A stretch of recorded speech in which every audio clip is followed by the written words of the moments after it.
इसकी सारी परमुटेशन लिखो। जैसे आपने S4 इसने निकालना बोला है, यहाँ पे हमने भी S3 निकाला था, उसमें कितने एलिमेंट आए थे 6, क्योंकि 3 फैक्टोरियल 6 होता है। तो यहाँ पे S4 निकालना है तो 4 फैक्टोरियल क्या होता है, यदि इसमें 4 एलिमेंट है ना तो 4 फैक्टोरियल 24, यानी 24 एलिमेंट आएंगे। ये देखो आपको याद करने पड़ेंगे। 1 है, फिर 1 2 1 3 1 4 है, फिर 2 के साथ ले लिए सारे, फिर 3 के साथ, फिर 3 3 की पेयर, फिर लास्ट में इसकी 4 4 की भी पेयर आ जाएगी। फिर इस टाइप से भी आ जाएंगे 1 2 3 4, 1 3 2 4 और 1 4 2 3। तो ये आपको 24 के 24 याद करने पड़ेंगे। पहले इसने कहा राइट करो, यहाँ तक हमने राइट कर दिया। फिर आपने इवन और ओड बताने हैं। देखो इवन और ओड ये तो आपको पता है, 24 है तो 12 इवन होंगे, 12 ओड होंगी।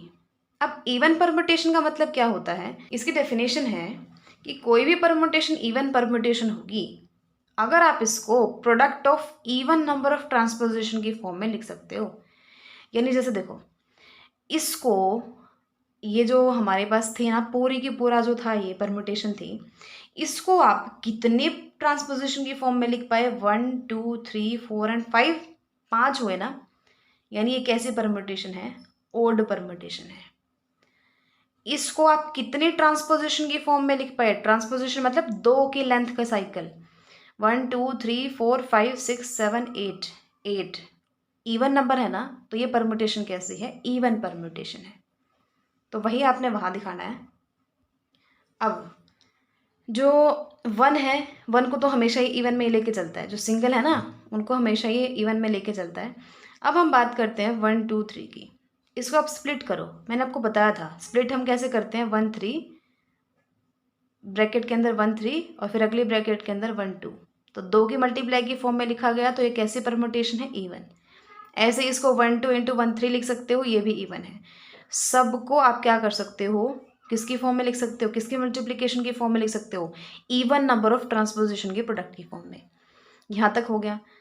यानी पहली बात तो जिसमें एक है, ठीक है, फिर क्या है, ये तो हो नहीं सकती क्योंकि ये तो खुद ही ट्रांसपोजिशन है, यानी इसको आप सिर्फ एक ही ट्रांसपोजिशन की फॉर्म में लिख सकते हो, तो ये तो ओड परमुटेशन हो गई सारी। 3 वाली सारी इवन परमुटेशन हो गई, ठीक है।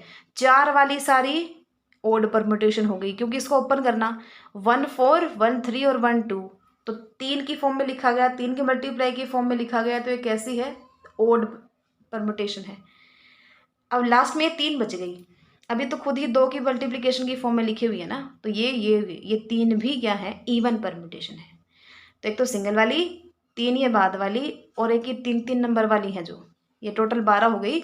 12 यही वाली इवन परमुटेशन है, जो बाकी बच गई वो ओड परमुटेशन है। 11th क्वेश्चन देखो, ये तो बस आपको एबेलियन ग्रुप दिखाना है। यानी एक ऐसा सेट है जिसमें F1 है, F2 है, F3 है, F4 है। F1 यानी I, F2 यानी AB, F3 यानी CD और F4 यानी AB इंटू CD। ये एलिमेंट है 4 इस सेट के अंदर। आपको इसको एबेलियन ग्रुप दिखाना है।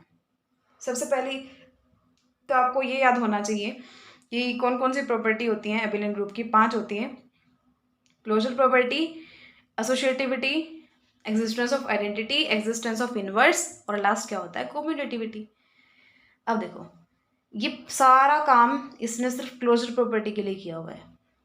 क्लोजर प्रॉपर्टी में हम क्या कहते हैं कि हर किसी, अगर ये भी उसमें है और ये भी उसमें है, तो उनकी मल्टीप्लिकेशन है ना इसमें, तो उनकी मल्टीप्लिकेशन भी इसमें जाए। यानी हर किसी को हर किसी के साथ मल्टीप्लाई करके इसने देखा है, देखो, और वो मल्टीप्लाई करके इन चारों में से ही कुछ आया है, तो इसका मतलब सारी की सारी बिलोंग करती हैं एन के अंदर, यानी क्लोजर प्रॉपर्टी यहाँ पे सेटिस्फाई हो रही है।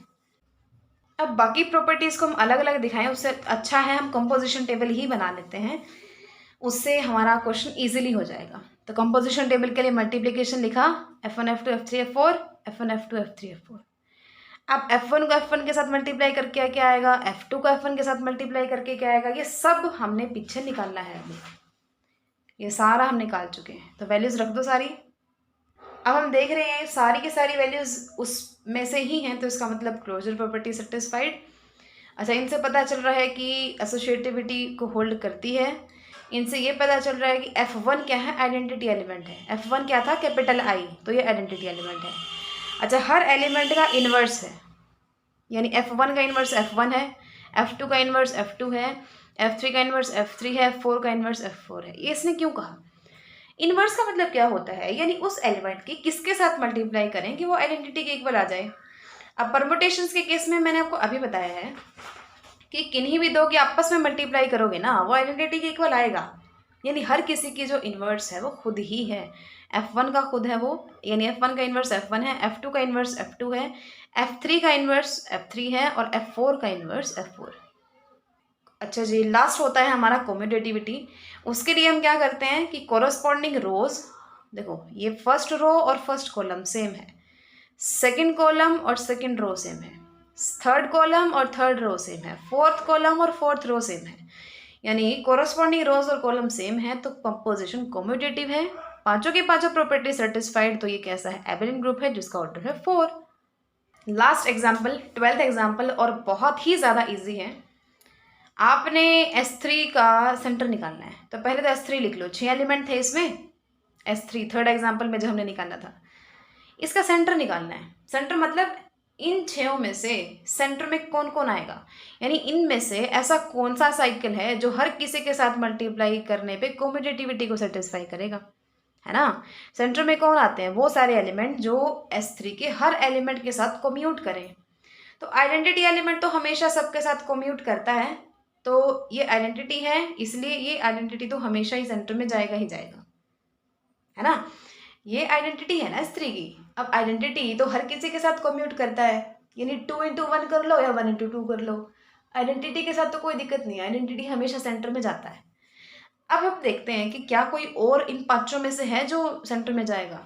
उसके लिए हम क्या करेंगे, इनमें से हर किसी को किसी दूसरे से मल्टीप्लाई करके देखेंगे। देखो पहले हमने ये लिया, इसकी मल्टीप्लाई इसके साथ की और इसकी मल्टीप्लाई इसके साथ की, यानी आगे पीछे, लेकिन ये आंसर आया, इसका ये आंसर आया, तो इक्वल नहीं आए ना, यानी ना तो ये सेंटर में है ना ये सेंटर में है। सिमिलरली हम इन तीनों के लिए शो कर पाएंगे कि ये इन कम्यूटेटिविटी को सेटिस्फाई नहीं करते, तो ये सेंटर में नहीं है, यानी इन पांचों में से कोई भी सेंटर में नहीं है, सिर्फ एक ही है आइडेंटिटी, जो कि क्या है, ए की इमेज ए, बी की इमेज बी और सी की इमेज सी, यही है सिर्फ सेंटर में। बहुत ज़्यादा इंपॉर्टेंट है ये। नेक्स्ट लेक्चर में जो डेफिनेशंस और थ्योरम्स हैं वो कंप्लीट करेंगे। Keep learning and thanks for watching.